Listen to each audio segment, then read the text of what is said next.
नमस्कार, प्रखर राजपूत को देख रहे हैं आप। आज तारीख है 1 जुलाई साल 2026 और इजराइल, फिलिस्तीन, लेबनान, पाकिस्तान, भारत समेत पूरी दुनिया की खबरों के साथ एक बार फिर से आपके सामने हाजिर हुआ। दोस्तों, इस वीडियो में हम आपको बताएंगे कि इजराइल ने एक बार फिर से लेबनान और गाजा के अलावा एक नए देश पे हमला किया है और इस हमले के बाद क्या रिएक्शन उस देश का निकल के सामने आया है। इस वीडियो में जब आप सुनेंगे तो सुनने के बाद आज आप ताजुब करेंगे कि आखिर कोई देश इतना गीदड़ कैसे हो सकता है, आखिर इजराइल का इतना खौफ क्यों है। और साथ ही दोस्तों, ओमान ने एक बार फिर से ईरान के खिलाफ बोलना शुरू कर दिया और जब ईरान के खिलाफ बोलना शुरू किया तब ईरान ने खुल के ओमान को धमकी दी। यानी अभी एक दिन पहले तक ईरान ओमान की साइड से अमेरिका से लड़ रहा था, लेकिन एक दिन के अंदर ऐसे समीकरण बदले कि ओमान को ईरान को धमकी देनी पड़ी। अब ऐसा क्यों हुआ दोस्तों, इसके बारे में हम आपको बहुत डिटेल बताएंगे। और साथ ही कतर में जो बातचीत होनी है, इस बातचीत में ईरान के भी डेलीगेशन जाएंगे, साथ ही अमेरिका के भी डेलीगेशन आएंगे। लेकिन मीटिंग को लेके कतर कुछ और कह रहा, इधर ईरान कुछ और कह रहा, अमेरिका कुछ और कह रहा। और आप यकीन मानिए, तीनों में से कोई एक देश ऐसा है जो झूठ बोल रहा। तो कौन सा देश झूठ बोल रहा है, इसके बारे में इस वीडियो में हम आपको डिटेल बताएंगे। और साथ ही एक बार फिर से भारत में जो शिक्षा है उसका व्यापार बना दिया गया और व्यापार बना के कैसे पैसे लूटे गए और किस हिसाब से छात्रों के भविष्य के साथ खिलवाड़ किया जा रहा है, इस वीडियो में हम आपको इसको बहुत डिटेल बताएंगे। और साथ ही भारत से कई सारी ऐसी अहम खबरें आई हैं जिसके बारे में आपको जानना चाहिए और उन तमाम खबरों को हम आपको डिटेल बताएंगे। इस वजह से अगर आप चैनल पर नए हैं तो वीडियो को लाइक जरूर कर लीजिएगा, चैनल को सब्सक्राइब कर लीजिएगा और साथ ही कमेंट में आप इस वीडियो को कहां से देख रहे हैं मुझे कमेंट करके बताइएगा। दोस्तों, तब तक एक एक करके मैं आपको खबरें बताता हूं। और सबसे पहली, सबसे बड़ी, सबसे अहम खबर यह है कि एक बार फिर से इजराइल ने सीरिया के ऊपर गोलन हाइट में घुस के हमला किया है। जी हां, यह खबर आपको ज्यादातर न्यूज चैनल नहीं दिखाएंगे, लेकिन अल जजीरा के हवाले से मैं आपको बता रहा हूं। सबूत आपके स्क्रीन पर ये देख सकते हैं कि सीरिया के अंदर घुस के गोलन हाइट पे इजराइल के सैनिकों ने हमला किया और यह हमला सीरिया के जवानों के ऊपर नहीं था। ना, आर्मी से लड़ने की तो इनकी हिम्मत है भी नहीं। इन्होंने क्या किया, आईडीएफ के जवानों ने, कि सीरिया के गोलन हाइट के पास एक गांव था। जैसे ही इजराइल को वहां पे कुछ अजीब लगा या फिर इनका मूड बना, इन्होंने साफ तौर पे उस गांव के ऊपर गोले दागने शुरू किए। गांव के जो लोग थे फौरन अपना घर छोड़ के उस गांव से पलायन करते हैं, वहां से भागते हैं और भागने के बाद दूसरे गांव में जाके शरण लेते हैं और इस पूरे गांव को इजराइल ने अपने कब्जे में ले लिया। अब ये बात सीरिया के अंदर जब फैलनी शुरू हुई तो अल जुलानी की जो सरकार है उसने पता है क्या कहा, उसने कहा कि सीरिया के ऊपर इजराइल ने जो हमला करके गांव को कब्जा किया है, इस चीज को हम कंडेम करते हैं, मतलब हम निंदा करते हैं। मतलब कोई तुम्हारे अंदर घुस के तुम्हारी जमीन को कब्जा कर ले जाए और तुम केवल कंडेम कर रहे हो, यही तुम्हारी हकीकत है। सोचिए, आप सीरिया के अंदर घुस के कब्जा कर लिया एक गांव को और सीरिया की सरकार केवल कंडेम कर रही है, इवन इंटरनेशनल फोरम पे आके इस बात को उठा भी नहीं रही। खैर, सीरिया का तो ये हाल है। इधर दोस्तों, लेबनान के मामले में भी आज बेंजामिन नेतन्याहू ने वो ऐलान किया जिसके बाद एक बार फिर से ऐसा लग रहा है कि सीज फायर हो ही नहीं सकता। दरअसल आज बेंजामिन नेतन्याहू अपने लोगों से मिलने के लिए, अपने आईडीएफ के जवानों से मिलने के लिए उनकी टुकड़ी के पास गया था। वहां पे बेंजामिन नेतन्याहू जब पहुंचता है तो पहुंचने के बाद उसने कहा कि हिजबुल्ला हमारा सबसे बड़ा दुश्मन है, ईरान की सबसे पावरफुल प्रॉक्सी है और हिजबुल्ला के पास कम से कम 1.5 लाख के करीब रॉकेट थे और इतने ही लगभग ड्रोन थे। लेकिन हमने हिजबुल्ला के ऊपर ताबड़तोड़ हमले करके इतने रॉकेट और ड्रोन खत्म कर दिए कि अब केवल हिजबुल्ला के पास 8% ड्रोन बचा है, केवल 8%। और अगर हम ऐसे ही लड़ते रहे तो आने वाले टाइम में हिजबुल्ला को हम कंप्लीटली खत्म कर देंगे और लेबनान के अंदर जो हमारा एक दुश्मन है उसको हम खत्म कर देंगे और इससे ईरान की कमर टूट जाएगी। अब ये बात तो मान लीजिए बेंजामिन नेतन्याहू ने अपने सैनिकों को मोटिवेशन देते हुए कहा। अब भाई जाहिर सी बात है, हिजबुल्ला और आईडीएफ दुश्मन है तो आदमी अपने दुश्मनों के खिलाफ अपने सैनिकों के अंदर जोश भरता है। यहां तक तो बातें ठीक थी, लेकिन इससे के जस्ट बाद बेंजामिन नेतन्याहू ने कहा कि जिसे भी कोई भी लेबनान के अंदर संदिग्ध गतिविधि दिखे उसको ना तो अपने कमांडर से पूछना है, ना ही अपने कर्नल से पूछना है, ना ही अपने जनरल से पूछना है, ना ही अपने उस्ताद से पूछना है। आपको कहीं भी कुछ भी गड़बड़ दिखी आप फौरन उसको मार दो। अब वो चाहे लेबनान का आम नागरिक हो, चाहे हिजबुल्ला का लड़ाका हो, चाहे जो हो। मतलब इजराइल के सैनिकों को इतनी खुली छूट दी जा रही है इजराइल की सरकार द्वारा कि आप लेबनान के अंदर कुछ भी करो, ह्यूमन राइट्स से लेके तमाम जो संगठन है उनको हम संभाल लेंगे, ये आश्वासन दिया। और अब इसी के बाद आप खुद सोच सकते हैं कि आईडीएफ के जवान क्या कुछ करेंगे लेबनान के अंदर। और इसी को लेके दोस्तों ईरान भड़क जाता है। ईरान का एजेंडा बहुत साफ है कि लेबनान के साथ कंप्लीटली सीज फायर अगर हो रहा है तो कंप्लीटली सीज फायर हो, इजराइल की जो सेना है वो पीछे हटे, लेबनान के साथ एक बफर जोन बनाया जाए, इस साइड हिजबुल्लाह ना आए, इस साइड आईडीएफ ना आए। लेकिन ये तमाम चीजें ना तो अमेरिका एग्री करवा पा रहा है, ना ही इजराइल खुद एग्री करना चाहता है। इवन इजराइल के डिफेंस मिनिस्टर इजराइल कर्ट्ज का यह कहना है कि अगर अमेरिका हमारे मामलों में ज्यादा दखलंदाजी देता है तो हमें अमेरिका की बातें ज्यादा सुनने की जरूरत नहीं है, हमें बिल्कुल सुनने की जरूरत नहीं है। हमें जब भी जरूरत पड़ेगी हम खुद हमला करके ईरान के ऊपर अपना ऑपरेशन ब्लू एंड व्हाइट चलाएंगे और ईरान के अंदर जो हमारा खतरा मौजूद है उस खतरे को हम खत्म करेंगे। यानी अब इजराइल किसी की कुछ सुन नहीं रहा। अमेरिका के CIA की ये रिपोर्ट है जिसके हवाले से मैं आपको बता रहा हूं कि CIA का कहना है कि डोनाल्ड ट्रंप ने सीज फायर केवल इसलिए किया है ताकि आने वाले टाइम में बेंजामिन नेतन्याहू भी चुनाव जीत जाए और आने वाले टाइम में जो चुनाव होगा उस चुनाव को डोनाल्ड ट्रंप भी जीत जाए। जैसे ही ये दोनों चुनाव जीतेंगे ईरान के ऊपर फिर से मिलिट्री एक्शन लेंगे, इसके बारे में CIA खुद कह रहा। और साथ ही ईरान के अपने इंटेलिजेंस के लोग भी ये कह रहे हैं कि भाई साहब जैसे ही अमेरिका और इजराइल फिर से ताकत में आएंगे ये फिर से हमला करेंगे। लेकिन इसके बावजूद भी आप ताजुब की बात सुनिए कि बार बार ईरान बातचीत कर रहा, बार बार ईरान बातचीत कर रहा। और कई बार तो ऐसी खबरें निकल के सामने आती हैं जिन खबरों को आप सुनेंगे तो सुनने के बाद आपको ताजुब होगा कि यार सही कौन है गलत कौन है। जैसे आपको याद होगा डोनाल्ड ट्रंप ने यह बात बोली थी कि कतर के अंदर ईरान बातचीत करना चाहता है, ठीक है। जैसे ये बात डोनाल्ड ट्रंप द्वारा बोली गई, ईरान के ऑफिशियल्स ने बयान दिया कि हमारी कोई मीटिंग कतर के अंदर शेड्यूल नहीं हुई है और हम नहीं जाने वाले हैं, ठीक। इसी के जस्ट बाद दोस्तों रिपोर्ट निकल के सामने आती है कि ईरान के ऑफिशियल जो हैं वो कतर के अंदर जाएंगे। ध्यान दीजिएगा, मैं आपको चने के झाड़ पे नहीं चढ़ाता कि ईरान कुछ भी करे, ईरान के डेलीगेशन कोई भी गलती करें, मैं आपको छुपा के बताऊं नहीं। एक बार ईरान ने क्या कहा कि हम बातचीत नहीं करेंगे, दूसरी बार रिपोर्ट ये आ रही है ईरान के ही ऑफिशियल से कि भाई साहब ईरान के डेलीगेशन बातचीत करने जाएंगे लेकिन बातचीत वो केवल कतर के लोगों से करेंगे, अमेरिकन लोगों से नहीं, ठीक। अब तीसरी अपडेट आपकी स्क्रीन पे आप सुनिए। तीसरी अपडेट ये कह रही है कि अमेरिकन ऑफिशियल्स भी वहां पे मौजूद रहेंगे, जेरेड कुशनर भी रहेगा, स्टीव विटकॉफ भी रहेगा और ये वहां पे मौजूद है कतर के दोहा में, लेकिन इनसे मुलाकात नहीं होगी। अब आप सोच के देखिए कि एक बार तो ये कहा जा रहा है कि ईरान जाएगा नहीं, दूसरी बार ये हुआ कि जाएगा लेकिन कतर से बात करेगा, तीसरी बार ये कहा गया कि मीटिंग अमेरिका से नहीं होनी है, चौथी बार ये कहा जा रहा है कि अमेरिकन के लोग वहां पे रहेंगे, अमेरिकन ऑफिशियल वहां पे रहेंगे लेकिन इनसे बातचीत नहीं होगी। तो जब ऐसे विरोधाभासी चीजें निकल के सामने आती है तब थोड़ा सा समझ में आता है यार कि क्या जो सुप्रीम लीडर थे उनके जाने के बाद जो अभी सरकार के लोग हैं वो कुछ अलग दिशा में काम कर रहे हैं क्या। चूंकि मुस्तफा खामनेई ने भी बार बार मना किया कि अमेरिका के साथ बातचीत मत करो, बाकायदा ईरान के कैबिनेट में मीटिंग हुई थी, इसके बारे में मैंने आपको बताया था कि ईरान के अंदर वोटिंग हुई थी, 6 लोगों ने अपना वोट दिया था, 6 में से 4 ने कहा था कि बातचीत होनी चाहिए। इस पे मुस्तफा खामनेई ने कहा कि अगर मैं चाहूं तो रोक सकता हूं, मेरे पास सुप्रीम अथॉरिटी है, मैं अपने वीटो पावर का इस्तेमाल कर देता हूं, लेकिन अगर मेजोरिटी ये चाह रही की बातचीत हो तो मेरी रजामंदी ना होते हुए भी मैं तुमको ये परमिशन दे रहा हूं कि जाओ और बातचीत कर लो। सुप्रीम लीडर ने शुरू में ही रोका था और आयतुल्लाह खामनेई साहब ने तो अपनी शहादत दे दी कि भाई साहब बातचीत नहीं होगी और ना ही अमेरिका की कोई भी शर्त हम मानेंगे। लेकिन इन्होंने क्या किया, लीपापोती की, और अभी भी ये लीपापोती कर रहे हैं और इसी का रिजल्ट निकल के सामने आ रहा है कि ईरान के ऊपर आए दिन अलग अलग तरीकों से हमले हो रहे हैं और इसके बारे में ईरान के अखबार भी बता रहे हैं, लेकिन ज्यादातर ये न्यूज फैलाई नहीं जा रही। जैसे तंसीम जो न्यूज एजेंसी है, ईरान की बहुत मानी जानी न्यूज एजेंसी है, फार्स न्यूज एजेंसी जो भी बड़ी मानी जानी है, इसके हवाले से खबर निकल के सामने आ रही है कि ईरान और इराक के बॉर्डर के पास जो अमेरिकन हथियारों से लैस कुर्द फोर्सेज हैं, आपको याद होगा मैंने आपको बताया था कि अमेरिका इराक के अंदर एक कुर्द फोर्स तैयार कर रहा है जिसको भर भर के अमेरिका और इजराइल पैसे दे रहे हैं, जिसको भर भर के हथियार दिए जा रहे हैं इस उम्मीद में कि ग्राउंड लेवल अगर ऑपरेशन करना हो तो इनको हम आगे भेजेंगे और पीठ पीछे हम अपनी सेना उतार देंगे। ये बात आपको मैंने बताई थी और जिनको नहीं पता तो एक बार फिर मैंने बता दी।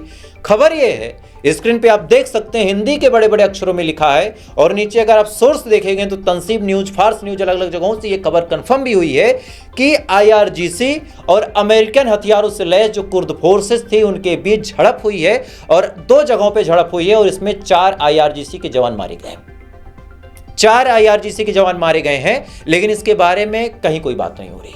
बड़ा सवाल ये निकल के सामने आता है कि अगर हर तरीके से आपको टारगेट किया जा रहा, हर तरीके से आपकी पीठ में खंजर घोंपा जा रहा और कैसे घोंपा जा रहा अभी आपको बता रहा हूं, तो फिर आपको बातचीत क्यों करनी है, क्यों करनी है? 40 साल में ऐसा आपका क्या बिगड़ गया जो 4 दिन में बिगड़ जाएगा? क्या बिगड़ जाएगा?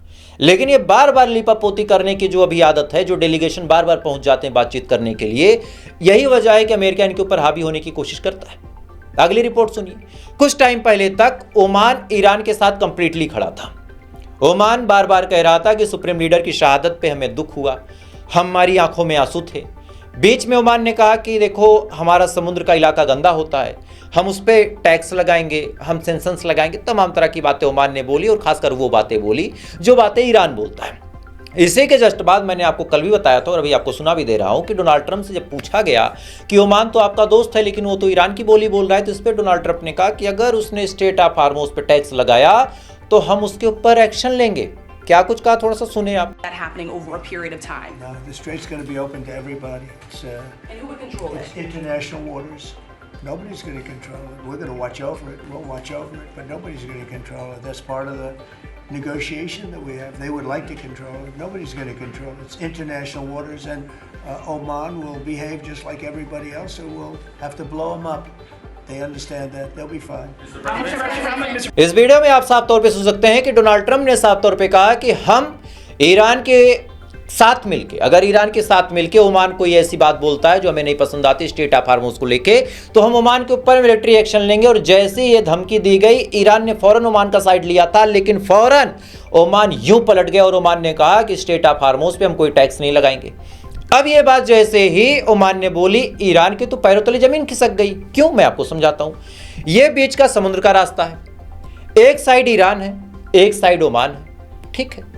अगर ये दोनों टैक्स लगाते हैं तो आधा आधा हिस्सा दोनों कवर कर लेंगे, क्योंकि इधर का जो समुद्र है वो ईरान के हक में है, इधर का समुद्र जो है ओमान के हक में है। इधर वाले पे ईरान कुछ नहीं बोल सकता, इधर वाले पे ओमान कुछ नहीं बोल सकता। अब ईरान टैक्स लगा रहा है, अगर ओमान नहीं लगाएगा तो पूरी दुनिया के जहाज ईरान के साइड से जाएंगे। क्यों जाएंगे भाई? वो ओमान की साइड से निकल जाएंगे, तो फिर टैक्स लगाने का मतलब क्या हुआ? आप लॉजिकल बात सोचिए कि अगल बगल अगर 2 सड़कें हैं, एक पे टोल टैक्स लग रहा है, एक पे नहीं लग रहा, तो आप किधर से जाएंगे? इधर से नहीं लग रहा। ऐसे हाल में ईरान का तो पूरा बेड़ा गर्क हो जाएगा। इसी वजह से ईरान ने पहली बार ओमान को धमकी दी और कहा कि अगर तुमने टैक्स नहीं लगाया तो तुम्हारे हिस्से की जमीन पे भी हम टैक्स लगा देंगे। और सबसे बड़ी बात उन्होंने बोली कि अगर कोई भी जहाज ओमान से पार होने की कोशिश करता तो भी हम उस पर अटैक करेंगे। मतलब ओमान की गद्दारी की वजह से मामला फिर से फंस गया। अगर ओमान भी टैक्स लगाता तो फिर मामला फंसता ही नहीं, लेकिन ओमान टैक्स लगा नहीं रहा। अब ईरान जबरदस्ती इधर गल्फ ऑफ ओमान के साइड टैक्स लगाएगा, जो कि इंटरनेशनल कानून का उल्लंघन है कि आप अपने समुद्र के इलाके में कुछ भी करें, ओमान के साइड आप कुछ कर नहीं सकते। ऐसे हाल में पूरी दुनिया में ईरान गलत साबित हो जाएगा। और मेन मौके पे ओमान ने धोखा दिया, नहीं तो अगर ओमान साथ देता कि भाई हम भी लगा रहे तुम भी लगा रहे हो, तो कोई कुछ न बोल पाता। लेकिन ओमान अमेरिका के दबाव में आ गया और ईरान ने धमकी दी है कि अगर तुम नहीं लगाओगे तुम्हारी साइड हम लगा देंगे। और यहां से आप देखिएगा कि एक बार फिर से कॉन्फ्लिक्ट बढ़ेगा। और क्यों बढ़ेगा आपको पता है, क्योंकि इसी बीच खबर निकल के सामने आई थी कि फ्रांस ने यह कहा था कि स्टेट ऑफ हार्मोज में ईरान ने जो माइंस बिछाई हैं हम उनको साफ करना चाहते हैं, साफ करना चाहते हैं और माइंस को हटा के हम स्टेट ऑफ हार्मोज खोलेंगे। लेकिन फौरन जो ईरान है वो भड़कते हुए कहता है कि स्टेट ऑफ हार्मोज में माइंस हटाने का काम किसी का नहीं है, ये काम केवल और केवल ईरान कर सकता है। और साथ ही धमकी दी कि अगर कोई भी जहाज माइंस हटाने के लिए आता है तो हम हमला कर देंगे। यानी एक बार फिर से वही स्टेट ऑफ हार्मोज का मैटर फिर से फंस रहा है ओमान की गलती की वजह से। अगर ओमान खुल के साथ आ जाता तो बात यहां तक ना पहुंचती दोस्तों। खैर, इधर ये तमाम चीजें तो पूरी दुनिया में चल रही हैं, लेकिन भारत में क्या कुछ चल रहा है वो भी आपको बता देता हूं। कि भारत में आपको याद होगा कि महाराष्ट्र के अंदर एक शख्स था जिसका नाम था फयाज प्रेम जी। मुहर्रम के मौके पर यह बंदा दवाई बांट रहा था, कह रहा था कि पेन किलर है। कई सारे लोगों ने उस दवा को ले लिया। और चूंकि देखिए यहाँ पे गलती लोग क्या करते हैं, जो पत्रकार हैं जो काम करते हैं वो खबरों को बड़ा सिलेक्टिव एकदम चुनते हैं। हुआ क्या कि इस शख्स का नाम फयाज प्रेम जी है, नाम से भी आप जान सकते हैं कि मुसलमान है। अब चूंकि मुसलमान था इस वजह से इस खबर को नहीं दिखाया गया कि यार एजेंडा ना फेल हो जाए। मैं कहता हूं कि यार कोई आदमी खबर देखता है तो क्या ये देख के देखता है कि मुसलमान है कि हिंदू है? आदमी अगर किसी को सच में सुनना चाहता है तो इस वजह से सुनना चाहता है कि जो खबर जैसी है वैसे पेश किया जाए और पूरी कहानी बताई जाए। अब सुनिए फयाज प्रेम जी ने क्या किया कि तमाम तरह की दवाएं बांटी और बाद में पता चला कि इन दवाओं में जहर था और अगर कोई भी खा लेता तो मर जाता। बात इतनी सी थी, नाम छुपा लिया। नाम छुपाने की वजह से एक बार फिर से जो मुस्लिम कम्युनिटी है वो रडार में आ गई। कि भाई जो मुसलमानों के रहनुमा पत्रकार बनते हैं उन्होंने नाम क्यों नहीं लिया, बचा रहे हैं अपने वाले को। लेकिन मैं आपको सच्चाई बता रहा हूं, सच्चाई है क्या, जो फयाज प्रेम जी है वो मानसिक रूप से पागल है। उसकी पत्नी ने जब से उसको छोड़ दिया है, फैमिली में कई सारी ऐसी चीजें हुई जिसके बाद वो मानसिक रूप से विक्षिप्त है। पुलिस की अपनी रिपोर्ट है, पुलिस की अपनी रिपोर्ट है कि फयाज प्रेम जी मानसिक रूप से विक्षिप्त था, उसको केवल इंसानियत से नफरत थी, वो पूरी दुनिया में सबको खत्म करना चाहता था। मतलब वो चाहता था कि पूरी दुनिया में सब खत्म हो जाए जैसे मेरा परिवार उजड़ा। तो यहाँ धर्म जाति मजहब का कोई एंगल ही नहीं था, लेकिन बहुत सारे लोगों ने नाम छुपा के जबरदस्ती इसको धर्म का एंगल दे दिया गया। अगर ये ना देते, धड़ल्ले से खबर बताते जैसे मैं आपको बता रहा हूं, भले ही अगर आप मुसलमान हैं मुझे देख रहे, मुझे कोई दिक्कत नहीं। सच कड़वा होता है लेकिन सुकून देता है, और मेरी ईमानदारी मेरी सच्चाई की कोई कीमत नहीं। आज व्यूज हैं, कल नहीं रहेंगे, ऊपर वाला देख रहा। खैर, इधर इस खबर को छुपाया गया, इधर इसी की आड़ में गोदी मीडिया ने कौन कौन सी खबरें छुपाई मैं आपको बताता हूं।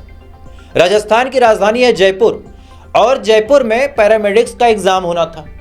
एग्जाम जैसे ही शुरू हुआ दोस्तों, फौरन छात्रों ने वहां पे विरोध प्रदर्शन शुरू किया। इसका वीडियो देखें आप।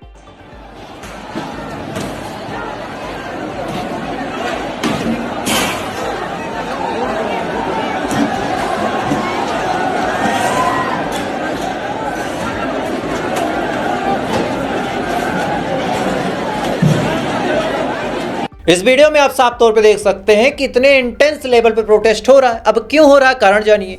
दरअसल इतने एग्जाम लीक होने के बावजूद भी जो शिक्षा माफिया है उसकी भूख नहीं मिटी।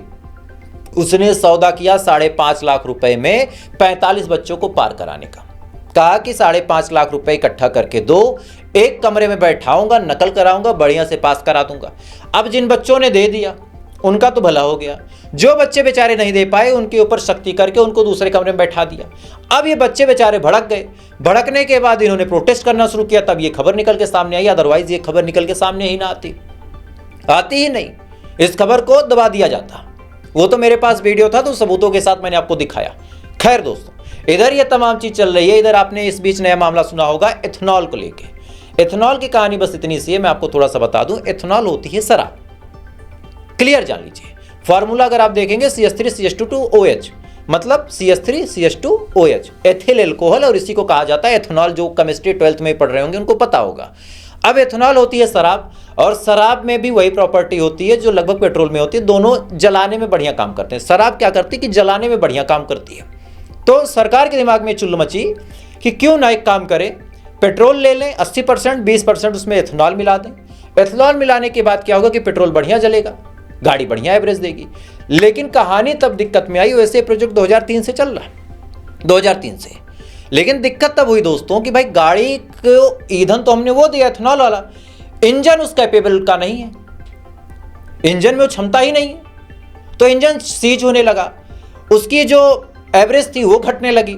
मामला कोर्ट में पहुंच गया कि भाई साहब ये तो जबरदस्ती, अच्छा बिना प्लान के आपको अचानक से टंकियों पे एथेनॉल मिलने लगे, आपको लेना भी नहीं फिर भी मिलने लगे, तो ये तो आपके साथ गलत है। आपके पास चॉइस होनी चाहिए कि हमें पेट्रोल भराना है कि एथेनॉल भराना है। हमारे पास चॉइस होती है कि भैया हमको पेट्रोल इंजन चाहिए, डीजल इंजन चाहिए, CNG इंजन चाहिए, इलेक्ट्रिकल गाड़ी चाहिए। ये हमारी चॉइस है ना, ऐसा थोड़ी है कि आप कुछ भी हमको पकड़ा देंगे। तो मामला कोर्ट जब पहुंचा तो सरकार ने क्या सफाई दी, वो सफाई सुनिए। सरकार का कहना है कि भाई साहब अभी तो एथेनॉल का मामला ट्रायल वर्जन पे, इसका असली रिजल्ट तो 1.5 साल बाद आएगा। अब बड़ा सवाल मेरा सरकार से ये है कि महोदय ये बता दो, 1.5 साल में जिसकी गाड़ी की ऐसी तैसी हो जाएगी, उस गाड़ी का जुर्माना और भरपाई कौन देगा? मैंने अगर अपनी मेहनत से एक बाइक खरीदी, एक कार खरीदी और उससे मैं चल रहा हूं, एथेनॉल डालने की वजह से मेरी गाड़ी का इंजन सीज हो जाएगा, मेरी गाड़ी का एवरेज घट जाएगा, मुझे दिक्कत होगी, इंजन बनवाना पड़ेगा, खर्चे बढ़ेंगे, मेंटेनेंस बढ़ेगा। हु विल बी पे? कौन पे करेगा? वेल, इसका जवाब सरकार के पास नहीं है, अंधभक्त मंडली देगी नहीं, बाकी सब राजा राज करेगा। क्या दिक्कत है? खैर, तो फिलहाल दोस्तों अभी के लिए बस इतना ही। बाकी थोड़ी देर बाद आपसे फिर मुलाकात होगी ऐसी किसी खबर के साथ। तब तक आप अच्छे रहें, खुश रहें, अपना ख्याल रखिए, अपने देश का ख्याल रखिए। जय हिंद, ऊपर वाला आपकी हिफाजत करे।